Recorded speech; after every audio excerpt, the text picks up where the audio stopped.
Hello and welcome to the youth group message for the first Sunday of 2021.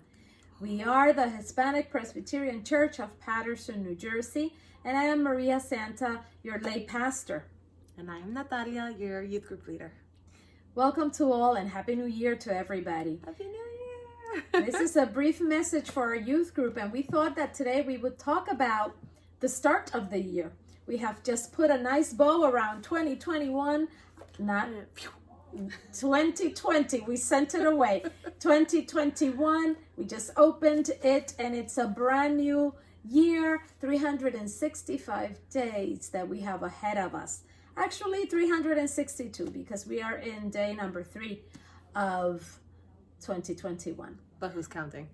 2020, we talked about it last week, was a year that has put us through a lot, right? We have a lot of lessons that we've walked away with from what we lived through in 2020.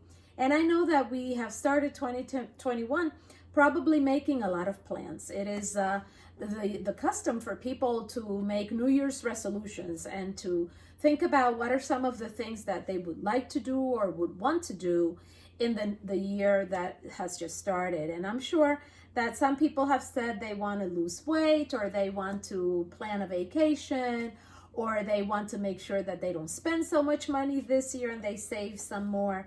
So everybody tends to start the year by making plans. And I'm sure Natalia has some plans for 2021. I do. I definitely have. I think my biggest one, you guys know I'm always studying. I'm always in school. But I should finish my graduate courses in 2021 and hopefully starting master's courses in 2021 as well. So a lot of more studying to do, but finishing one chapter, which is my graduate courses, and starting a new one, which is my master's courses. And I'm sure my mom has a goal too. Yeah, we have goals and plans. It's always good to have something to look forward to and to work towards. So I have a silly goal, which is trying to lose a little weight. But I also have a serious goal. It's a spiritual goal for myself to keep learning about spiritual things, about the power of God, and about what God means in our lives. So I'm going to be doing a lot of reading of really good books, a lot of reading of the Bible to study it deeper and to walk away with some knowledge. And I plan to do that by praying a lot as well. So it is great to have plans and to have goals that you want to meet. Now, I want to say to you that we should include God in our plans. Because sometimes, you make your plans and you think everything is going to work out the way you want it to work out, but God has a different plan. And you're thrown into a different set of circumstances because God has a different purpose for you. And so sometimes we're disappointed when our plans don't work out the way we want them to, but sometimes you get to see that there was a purpose for things not to work out the way you wanted them to. Yeah. Sometimes we forget that God's plan is perfect, even though we feel like ours is the right one. His is perfect. But we also forget that God gives us what we need, not necessarily what we want, right? And his plan does that. His plan drives us and guides us in the directions of the things that are necessities that we need in our life, whether we want them or not. Right? Because sometimes our lessons are tough, but it's not always what we want that God gives us. So your plans should be something that you want, something that is attainable, but also something that maybe you need in your life. And think about that when you're planning this new year of 2021. And sometimes, when our plans don't come through the way we had them set out, we get a little disappointed. We also, get upset. But I have to say to you that is normal. It is normal to get upset if something that you had set out to do doesn't work out the way you want it. But we should trust that things do happen for a reason, and there is a purpose behind those changes and those things that we go through in life, and those changes of plans that we sometimes have to make when we face different circumstances in our life.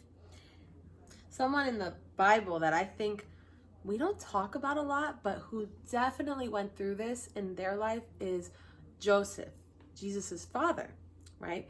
And if you listen to the message for the grown-ups in Spanish, I know, my mom does talk about him, and we want to bring him into your message because his life and the changes his life took are a great example, and some of us have lived through those experiences already, but it's a great example to help us realize, okay, God's plan, our planning, and going forward into new circumstances, new plans, new projects, and going forward with our new year and our new lives. So Joseph is a character, right? He's a very important person that we don't talk too much about. He was Jesus's earthly father, and he took care of him. He was given that responsibility of caring for and raising the Son of God, Jesus Christ. So that changed his life. He was getting married with Mary, but he had to raise this child that was so special and that belonged to him, but belonged to God first. And so Joseph had plans for his life. He was a carpenter. He had a carpenter's workshop that he had to close and move away so he could go to Bethlehem to be counted in the census that year. People had to go to the place where they were born to be counted in the census. So he had to bring Mary along, who was pregnant, on a donkey, and walk for almost a week to get to Bethlehem. There he has to go into a stable to settle himself in with Mary. Baby is born, had to help Mary through her labor. I mean, Joseph was thrown into plans that were not his, but were God's.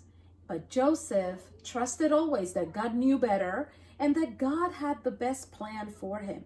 And one of the things that he had to do, once he thought everything was fine, the three kings had visited the baby, Joseph was getting ready to go back to his normal life, to his plans of going back to his home, bringing Mary, the baby, opening back his shop, his carpenter's shop.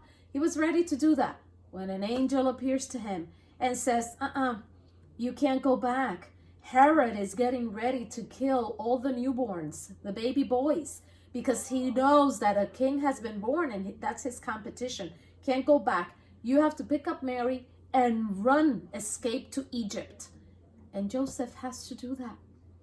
Changed his plans completely. He did it. He obeyed. He did it. Not maybe because he didn't want to, not because he wanted to do that, but because he knew that God had the best plan for him. And he did it to protect Jesus, but because he also knew that God was in charge and that God would take you where he wants you to go to give you what is best for you. So we need to learn to trust like Joseph did, so that in 2021, if our plans change suddenly, that we can deal with it and that we can take it and that we can accept that God's plan for us is always going to be better. So to end this message, I want to leave you 3 questions that I want you to take with you in 2021. And you can revisit these questions throughout the year for your planning. What will 2021 mean to you? What will happen in this year of 2021 that you want? What are you planning for in 2021? Those are your 3 questions. But don't forget that someone else has their hands in your plans, in your changes, and what this year is going to mean to you. Okay, so happy 2021 to everybody. Woo! Let's make our best to make it a year that counts. Let's do all the things that we have planned, but before we attempt to do them, let's make sure to include God in our plans. Let's ask him to guide us, to open those doors that he knows we need open, to close the ones that we don't need to go through, to separate us from people that are not a good influence in our lives, and to make us stronger so we can be the best version of ourselves. Let's trust that God has the perfect plan for us. God bless you. Happy New Year. Enjoy this first week of 2021. and sit to make some good plans and establish some good goals, walking guided by the Lord. Include prayer, include God in your plans, and let things take their course. God bless you. Happy New Year. Happy New Year, guys. Bye. Bye.